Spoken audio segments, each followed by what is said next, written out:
Smasho here, and welcome to the Smash News Network, least busted name in news. We got most of the activity going on in the Northern Hemisphere. We are doing a live YouTube exclusive stream. If you want me to say something that I might not normally say, drop us a super chat. We will put your chats on the screen here in a moment. The activity is going on in the Northern Hemisphere. New sunspot forming over here in the Northeast. Here's the full disk view in those same wavelengths. That's 335 plus 131 angstroms from SDO, the Solar Dynamics Observatory.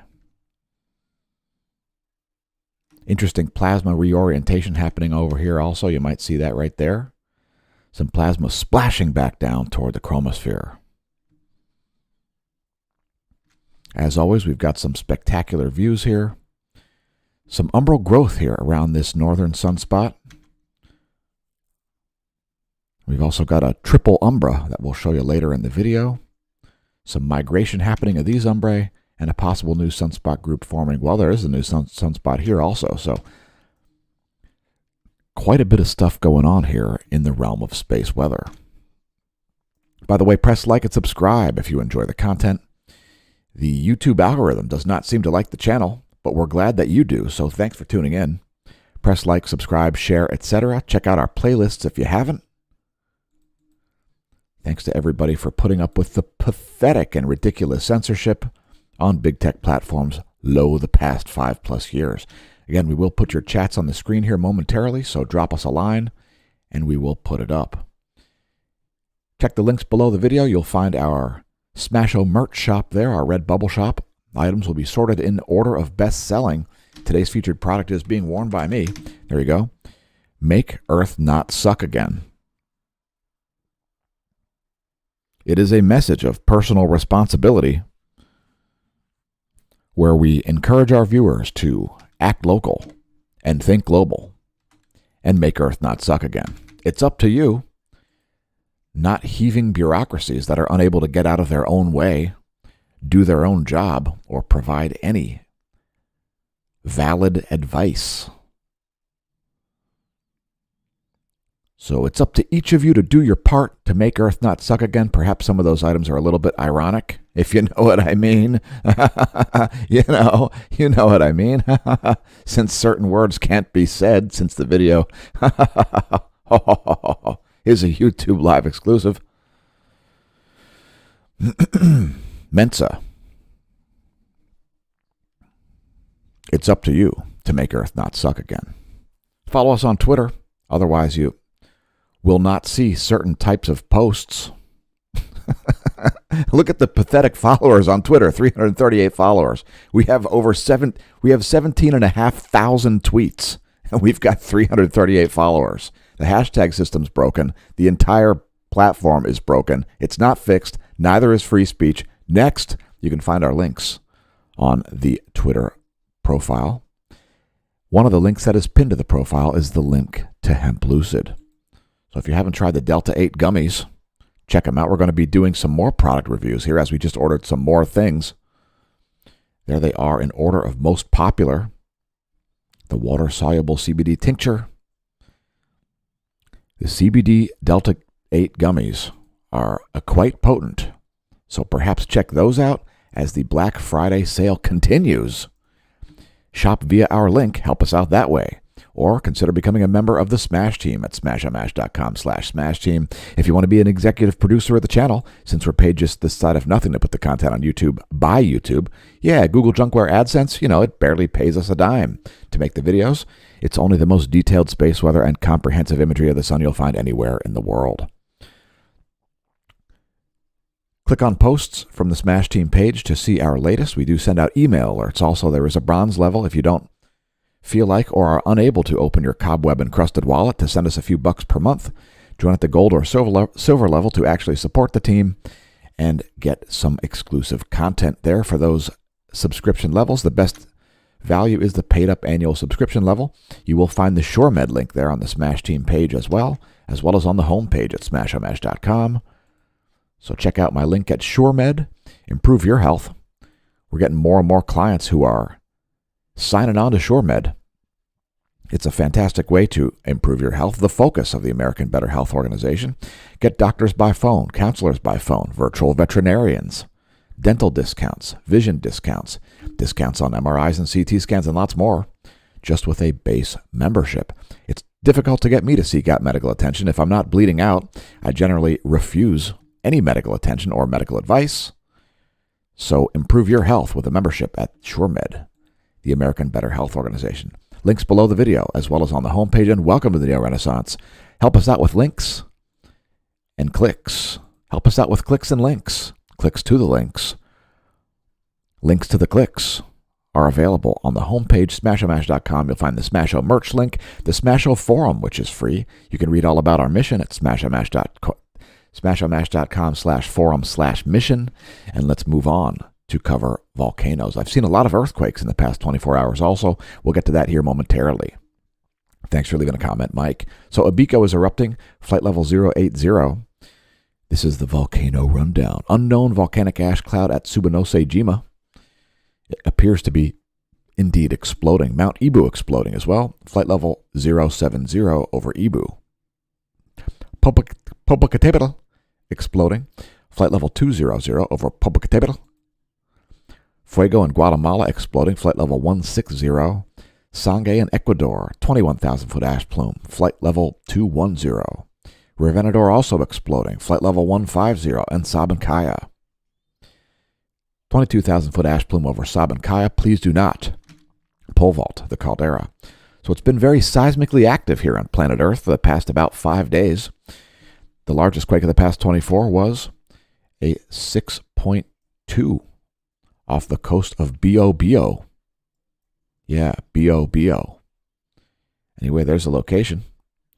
Off the coast of Biobío, Chile. That 6.2 came in at 2:24 Universal Time this morning. So let's run up the list here and see what else has been shaken. Lots of quakes here around the Ring of Fire. No other 6+ magnitude quakes. A series of quakes have struck Hawaii. There was a 5.2 at Nepal and a 5.0 at Tonga.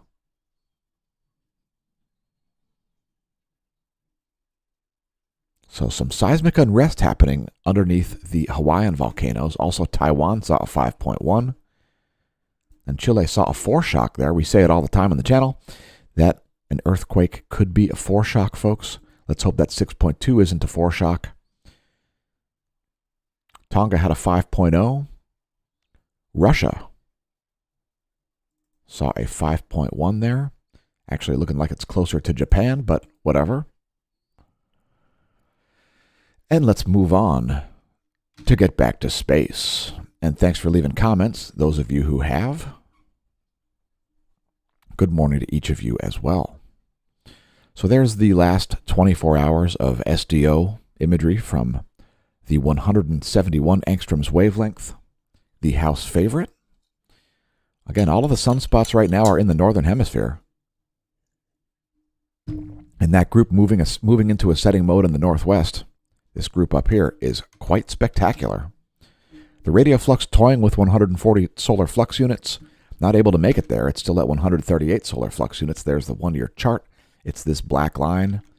Solar flux units are 10,000 joules of radio flux density. That is the 10.7 centimeter radio flux. We have recently seen an uptick here in the solar wind velocity. We'll get to it. And no forecasts here by NOAA for any geomagnetic storms or geomagnetic unrest over the next 3 days. Here's Earth's magnetic moment from space, and you're going to see an increase in the magnetohydrodynamic pressure here, as we did see a little uptick in both the solar wind speed and density, perhaps a minor coronal mass ejection strike. We'll analyze that momentarily. So that's the last 4 hours of Earth's magnetic moment from space. Our Geospace Magnetosphere movie, we show it daily on the channel.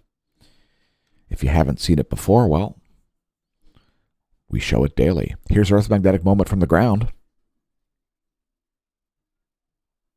The units depicted here are nanotesla, magnetic flux density.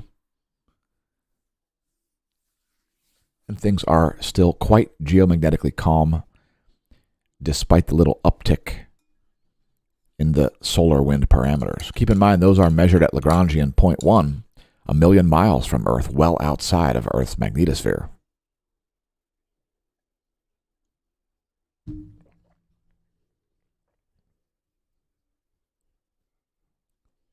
So according to that, we're not likely to see many aurorae at the moment. Planetary K-index is at 1.33, so quite geomagnetically calm conditions there. KP 1.33 is the planetary K-index. So here we go, looking at the solar wind data. Seeing a minor uptick here from 450 to about 525 that's kilometers per second for the solar wind velocity. Solar wind density here bumping up to about 9 protons per cubic centimeter from about 3 protons per cubic centimeter. We also do see a shift in the field, so that is a legit signal, folks. Also the plasma temperature changing there. It looks like a minor coronal mass ejection strike to me. Let us know in the comments if you agree and or disagree. Next, the GOES magnetometers over the past 3 days here, fairly smooth. Nothing to write home about there. Let's take a look at the heliospheric current sheet as we are watching the migration of the North Solar Polar Field. Just waiting for it to leave the North Pole, although it is still hanging out there to some degree. And wow, thanks for the spam comments. Sexfine.info. Yes, thanks very much.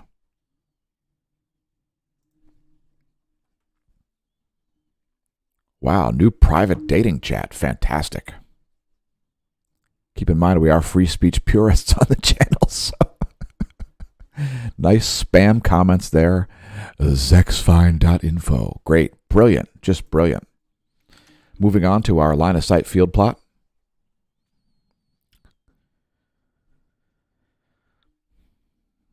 It shows the solar B field in blue, North Solar Polar Field in green, and South Solar Polar Field in red. By the way, that site not endorsed by our channel. And once again, thanks everybody for tuning in. So here's our coronal hole plot as we've moved into the realm of coronal hole. Sunspots are next. We've got some South Pole-oriented coronal holes here rotating in that are fairly well defined. It's the solar polar field migration process, a crucial aspect, probably the most important aspect of a solar sunspot cycle. It's not just sunspots, folks. It's also the solar polar field reversal. So here we go. You got these red, not red. They're more like black, but those are the coronal holes. They would be red if they were on the magnetogram. There you go. Those are South Pole-oriented coronal holes. And you can expect to see these get more well-defined here. South Pole, these are South Pole. And let's move to sunspots.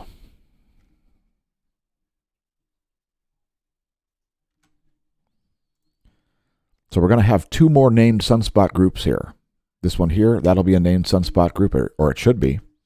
This one here is certainly a named sunspot group. It's already beta gamma class. It has grown rapidly, and let's take a look at the northern hemisphere, where all the sunspots are located. That's the last 24 hours from SDO. So you can see those 2 new groups forming up there in the northeast.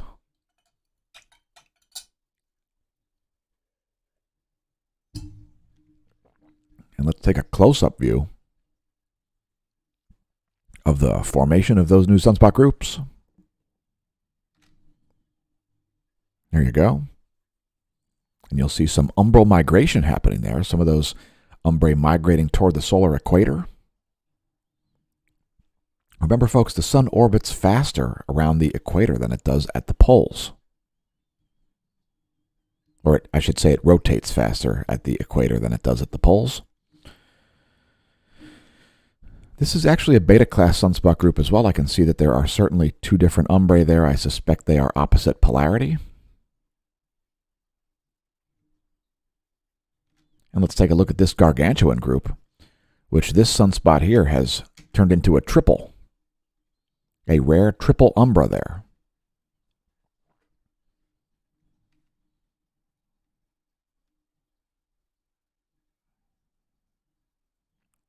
And moving right along, it's time to talk energetic particles. We haven't seen any for several weeks. No spikes in the proton flux.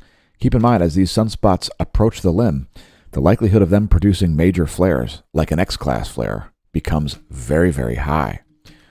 Why do we see more large flares around the limb of the sun than in the center? Well, it has to do with the likely anisotropic nature of X-ray flares. In other words, sunspots are flat, and when you're viewing them from a perpendicular perspective, as you would be from Earth, they are less likely to send photons your way, probably because of the material that the sun is made of. We'll have to save that for a different video, as this is the daily space weather here. So flaring has been pretty minor over the past 24 hours. We have seen a little bit of an uptick there in the background X-ray flux since yesterday, so a little bit higher X-ray flux. And that's not really surprising, once again, as those large sunspots approach the limb. Don't be surprised to see an M or even an X-class or even multiple M or X-class flares. And let's take a look at some wavelengths good at viewing flares. Also see some activity rising down here at a very high latitude, so that's always interesting.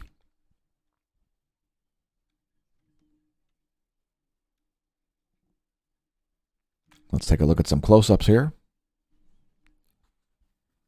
This is SDO continuum plus 131 angstroms. You can see that great plasma reorientation happening there as some plasma splashes back down toward the chromosphere, succumbing to the great gravity of the closest star. And here's a great composite SDO continuum plus 131 angstroms. Here's the zoom out.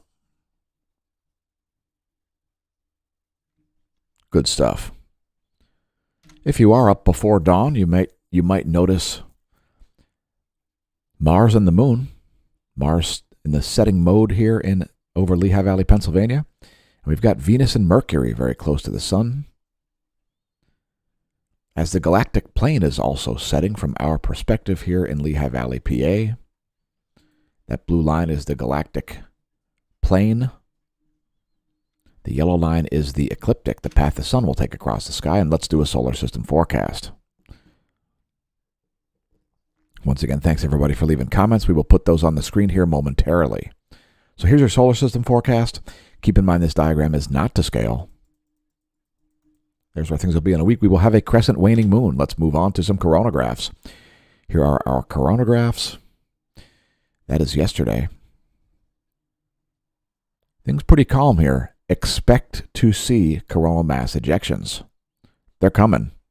The number of filaments is quite extraordinary. We'll show you here in a moment. Here are today's coronagraphs. Some minor CME activity there, nothing Earth-directed as far as I can tell. Let's check out stereo A and the Soho-Lasco C3.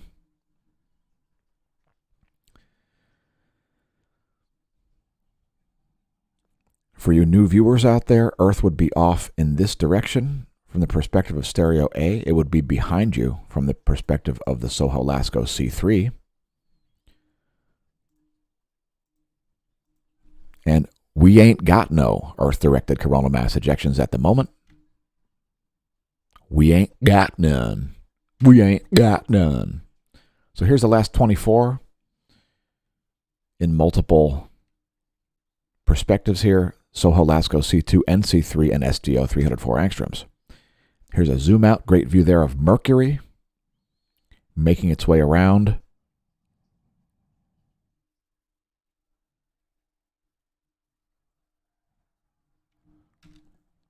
And let's take a look at filaments. Again, the likelihood of coronal mass ejections is nearly 100%. It continues on. Look at all the filaments. Massive filaments. These huge filaments up here in the north. Huge filaments in the south, at the south solar polar field region, around these sunspot groups. So an insane number of filaments there. That's the view from Cerro Tololo, Chile's ground-based solar observatory. Here's the last 24 and 304 angstroms, ionized helium.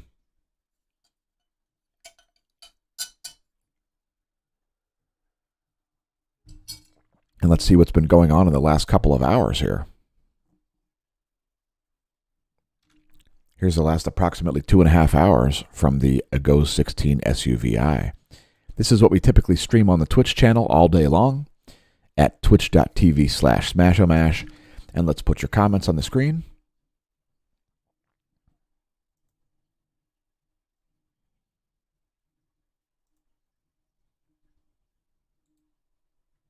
Thanks everybody for leaving comments. If there's anything you'd like to take me out of context quoting, just drop us a super chat, super sticker, etc. I'll say whatever you'd like me to say. If you'd like to hear me say that the universe is electric, something that is patently ridiculous, just drop us a super chat and I'll say it anyway. All right, so that's the last about 2.5 hours from the GOES 16 SUVI, and it's time to move to our bonus features segment. So we don't have any charging hazards here. It's clear sailing for our satellites. And looking at the GOES electron flux here, we see low levels of electron flux over the past 3 days. There's the NOAA forecast for electron flux.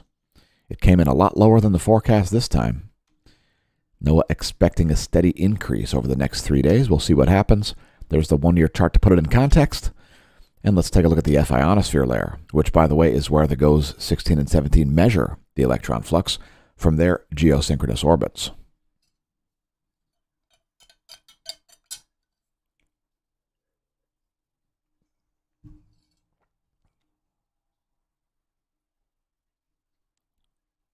So that's the ionosphere. Here is the anomalygram for the ionosphere.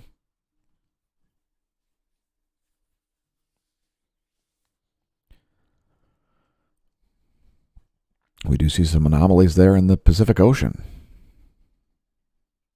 I should say over the Pacific Ocean. And let's bring up the latest image. That's 14:15 Universal Time. Coming at you a little bit later today than usual. Let's take a look at the total electron content also over North America. We can't show you the world view because it's been out of service since the 27th of October. But we can show you North America's total electron content. So here you go. That'll show you the most likely places for GPS errors. Here's a standard deviation map.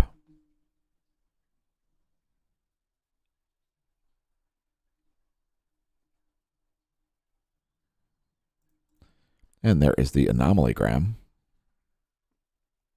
Some low electron anomalies showing up over the Caribbean, Mexico, and the Gulf of Mexico. Let's let that play through one more time. Some low flux, some low electron count anomalies happening there.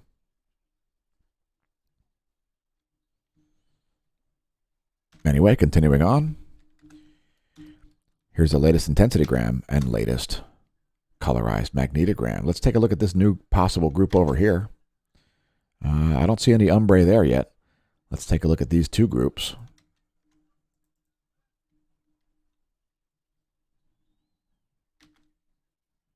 So this one's degraded in the past few hours. This one here is staying strong at a beta gamma class sunspot group. See both polarity umbre there. This is still technically a beta gamma class sunspot group, but it's looking kind of weak. Here's your rock back. And before we get to meteorology, we've got one more series of images from SDO. That should be yesterday plus today. It's got some missing data, so let's just move on to show ocean currents.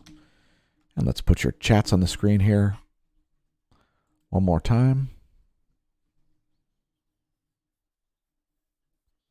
Once again, thanks everybody for leaving comments.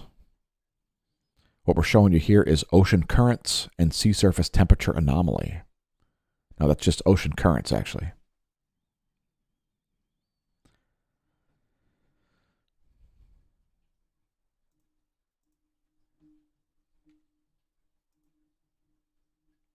And the point is that the Gulf Stream still exists. It is not shut down. You can see it is clearly making it all the way up to the Ireland-Iceland area. Sorry, folks. The world is still not ending. No matter how much you'd like it to end, I just don't see the data to back up these ridiculous claims. Sorry, it's just not happening. Civilization still not crumbling. Plan accordingly. All right, so here are the surface winds of the eastern world. Strong onshore wind here at South Australia.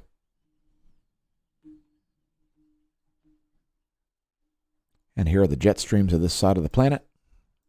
Shout out to our viewers from all around the world.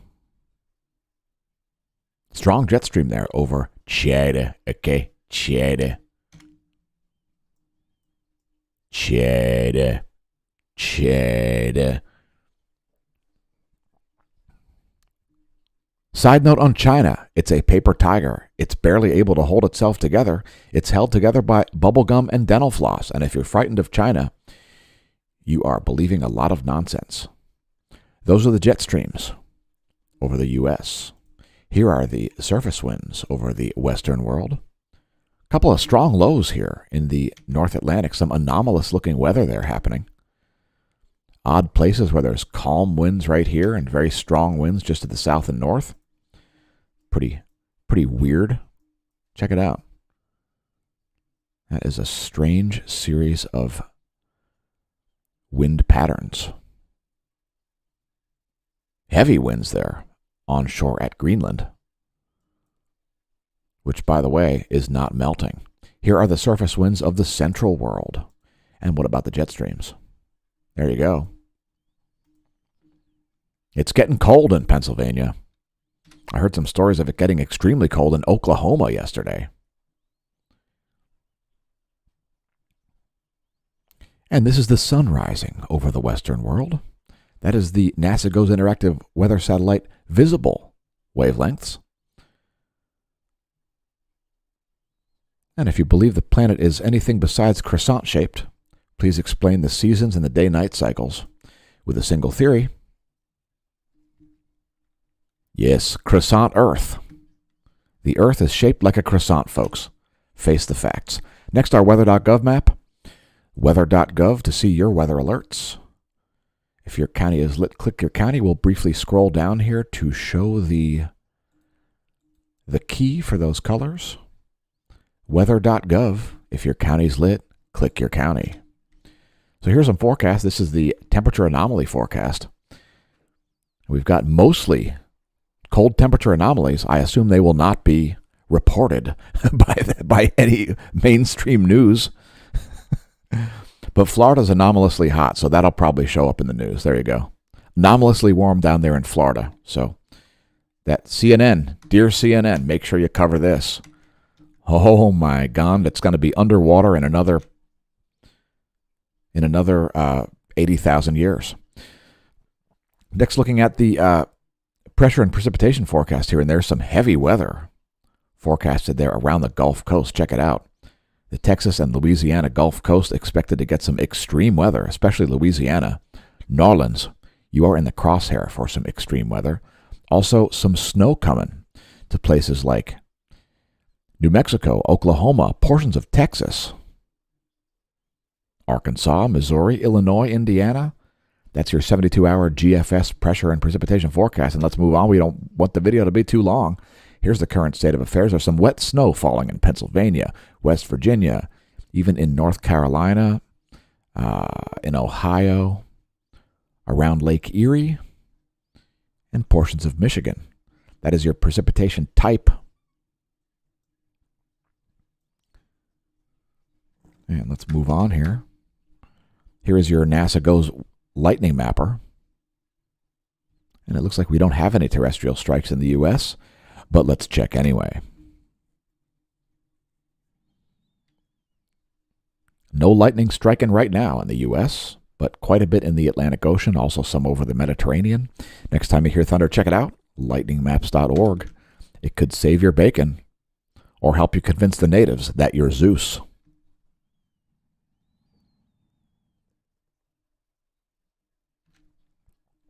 And let's close things out with some more current weather data. Some precipitation hanging out there around southern Alaska. We're going to focus on the lower 48 for the remainder of the video. Here is your shortwave radiation map showing clouds and fog. It's still dark over the west coast. And here is your water vapor map.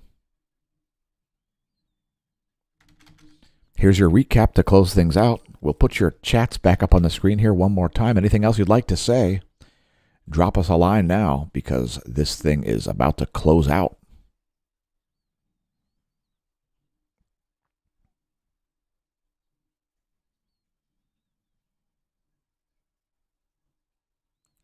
Once again, thanks everybody for leaving comments. Here's the recap. The heck? That's U.S. Doppler radar.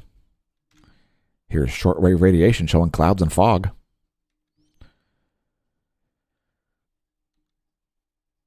And here's water vapor. When your Doppler is not giving you the full picture, check the water vapor map. If you understand things like dry air is more massive than moist air, it should help you out. Anyway, I've been your host, Dan, a.k.a. Smash-O-Mash, signing off from the Smash News Network, least busted name in news, and may that solar wind be at your back.